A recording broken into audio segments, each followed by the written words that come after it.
Hello दोस्तों, welcome to my YouTube channel. और आज मैं 5 ऐसी टेक्निकल बातें बताने वाला हूं कि जिसे अगर आप कभी भी मिस कर जाते हो तो आप मुसीबत में पड़ सकते हो। अगर आप खुद को एक टेक्निकल इंसान समझते हो और मैं जो ये 5 थिंग्स बताने वाला हूं आप उनमें से कोई एक भी मिस कर जाते हो तो मेरे भाई आप लुल्ल हो लुल्ल। ये जो मैं 5 थिंग आपको बताऊंगा ना, इसे आपको हमेशा याद रख। अगर आप खुद को एक टेक्निकल इंसान समझते हो या आप एक टेक्निकल इंसान बनना चाहते हो तो ये 5 थिंग आपको हमेशा याद रखना चाहिए। आजकल लोग बहुत चतुर हो गए हैं। अगर आप भी चतुर यानी क्लेवर नहीं बने तो कभी भी आप फंस सकते हो। तो इससे बचने का जो उपाय है वो मैं आपको बताने वाला हूँ। तो आइए बताते हैं। परी तुम जाने जहां, तुम सबसे हंसी, तुम सबसे जवान। फर्स्ट थिंग, आप कभी भी अगर अपने दोस्त का पीसी या मोबाइल यूज़ करते हो और आप कहीं पे लॉगिन करते हो, चाहे इंटरनेट बैंकिंग हो या फेसबुक हो, कहीं पर भी आप लॉगिन करते हो तो कभी भी जो आईडी पासवर्ड है उसे रिमेंबर में मत सेव कीजिए। क्योंकि अगर आप रिमेंबर कर देते हो, गलती से भी आप अगर सेव के बटन पे क्लिक कर देते हो तो भाई साहब वो बंदा कभी भी आपकी आईडी लॉगिन कर सकता है। आपको इस बात का ध्यान रखना चाहिए कि क्योंकि एक सर्वे से पता चला है कि लोगों का जो आईडी हैक होता है वो सबसे ज़्यादा रिमेंबर से हैक होता है। क्योंकि आपको पता ही नहीं चलता है। कुछ लोग ऐसे होते हैं कि उन्हें पता ही नहीं कौन सा ऑप्शन आता है, उनको बस ओके करने का रहता है। वो बस कुछ भी आ जाए सामने ओके। जैसे मैं अपने यहाँ पे कई लोग मेरे पास आ जाते हैं नोटिफिकेशन का प्रॉब्लम लेके कि मेरा जो क्रोम ब्राउजर है ना वो धड़ाधड़ नोटिफिकेशन मार रहा है। नोटिफिकेशन पता है कहाँ से मारता है? जितनी पॉर्न वेबसाइट्स है, वो लोग कभी पॉर्न वेबसाइट में विजिट कर जाते हैं और नोटिफिकेशन वाला जो अलाउ का बटन आता है उनको क्या है, उन्हें कुछ पता ही नहीं है और अलाउ करके छोड़ देते हैं। फिर बाद में कहते हैं कि फोटो, और क्रोम ऐसा है कि वो फोटो पे फोटो भेजता है कि ये वीडियो आया ये, और लोग परेशान किए जा रहे हैं, इससे हटा हटा हटा। फिर मुझे सारे नोटिफिकेशन को बंद करना पड़ता है, मैं भी परेशान हो जाता हूँ। तो आप सतर्क रहिए बस। सेकंड थिंग, अगर आप कैफ़े यूज़ करते हो, जैसे मैं पहले बहुत कैफ़े यूज़ करता था, फिलहाल अभी तो सारा जो सिस्टम है वो मैंने अपने घर में लगा लिया है तो अभी मुझे नहीं यूज़ करना पड़ता है। पहले मैं बहुत करता था। अगर आप अब भी करते हो तो आप वहाँ जाओ, ये मत देखो कि मुकेश भैया ने तो ये कंप्यूटर लगा रखा है, ये नहीं। आपको उसके पीछे भी देखना चाहिए, कहीं मुकेश भैया चोर तो नहीं है, कहीं मुकेश भैया ने पीछे की लॉगर तो नहीं लगा रखा है। क्योंकि अगर वो की लॉगर आपके कंप्यूटर पे है किसी भी कैफ़े में तो भाई साहब आप कुछ भी एंटर करो, सारे पासवर्ड और आईडी उनके की लॉगर पे सेव हो जाएगा और बाद में वो निकाल के फिर देखेगा आपका तांडव।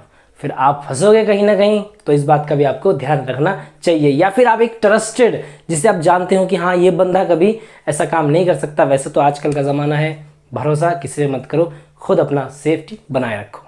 थर्ड थिंग, आपको पता है कि एटीएम इंडिया में कब आया?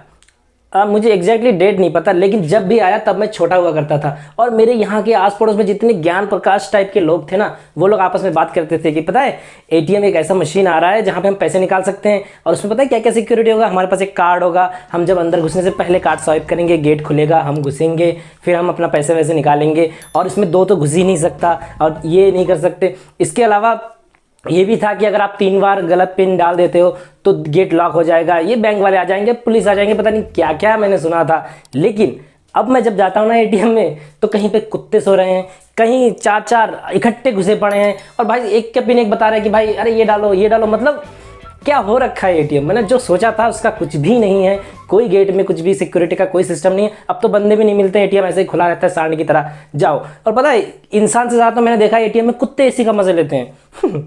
ऐसा चल रहा है। तो थर्ड थिंग यही है कि आप कभी भी एटीएम में जाओ तो अपना जो पिन वगैरह है उसे हाथ से ढक के ही एंटर करें ताकि आप सुरक्षित रहे। क्योंकि पीछे जितने बंदे हैं उनमें से कोई भी चोर हो सकता है, आप किसी पे भरोसा नहीं कर सकते हो। क्योंकि कुछ दिन पहले भी एक सीसीटीवी फुटेज आया था जिसमें एक बंदे हेल्प करते हैं ना, कुछ बंदे आके कि हाँ आप ये वाला बटन दबाओ, अब ये करो वो करो करके पैसे लूट लिए थे। तो आपको सतर्क यहाँ पे भी रहना चाहिए। अगर आप खुद को एक टेक्निकल इंसान बनाना चाहते हो या आप हो तो अगर आप इस बात का ध्यान नहीं रखते हो तो आप कुछ नहीं हो, नथिंग।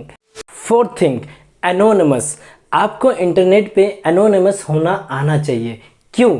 अगर आप कभी भी पब्लिक वाईफाई यूज़ करते हो, आप किसी होटल में हो, आपको पता है कि होटल का जो वाईफाई है वो बिल्कुल सेफ नहीं है, ना भाई ना। कभी भी वाईफाई एक ऐसा चीज़ है, फ़ोन का एक ऐसा सिस्टम है कि कि अगर आप कहीं पर वाईफाई से कनेक्ट हो तो आपके फ़ोन से वो किसी भी तरह का डाटा जो है वो ले सकता है। अगर कोई बंदा थर्ड पर्सन वहाँ पे बैठ के वाईफाई को कंट्रोल कर रहा है या उन्होंने अपना सिस्टम पे सेट कर रखा है तो वो ऑटोमेटिकली भी चला जाता है और कहीं पर भी वायरस को भी घुसाया जा सकता है वाईफाई के थ्रू, क्योंकि आपको पता है वाईफाई से डेटा भी ट्रांसफर होता है। तो अगर आप पब्लिक वाईफाई कहीं पे भी यूज़ कर रहे हो तो आपको एनोनिमस होना आना चाहिए। अगर आपको कोई नॉलेज नहीं है टेक्निकल, फिर भी आप प्ले स्टोर से एक भरोसेमंद VPN डाउनलोड करके आप उसे कनेक्ट कर लो, आप बहुत हद तक बच जाओगे। लेकिन अगर आप ऐसे ही कनेक्ट हो जाते हो, कहीं पे भी फ्री का वाईफाई मिल रहा है और भाई चलो लेते हैं मज़े, तो ऐसे में आप कभी भी फंस सकते हो। आपका जो डेटा है वो लीक हो सकता है कि आप उनमें से हो कि आपका डेटा इंपॉर्टेंट नहीं है, लेकिन होता है। बहुत ऐसे लोग होते हैं जिनका डेटा इंपॉर्टेंट होते हैं। जिसकी कोई गर्लफ्रेंड है और वो होटलों में जाता है तो उसे पता होगा कि उसके पास किस किस टाइप का डेटा होता है। सबसे मेन यही डेटा होता है, बाकी बाप का फोटो लीक हो जाए क्या जाता है कि नहीं। तो इंटरनेट में एनोनिमस होना आपको आना चाहिए। आप कैसे इससे कर सकते हो, इसका अगर मैं एक वीडियो बनाऊँ तो एक डेडिकेटेड एक अलग वीडियो बन जाएगा 10-12 मिनट का।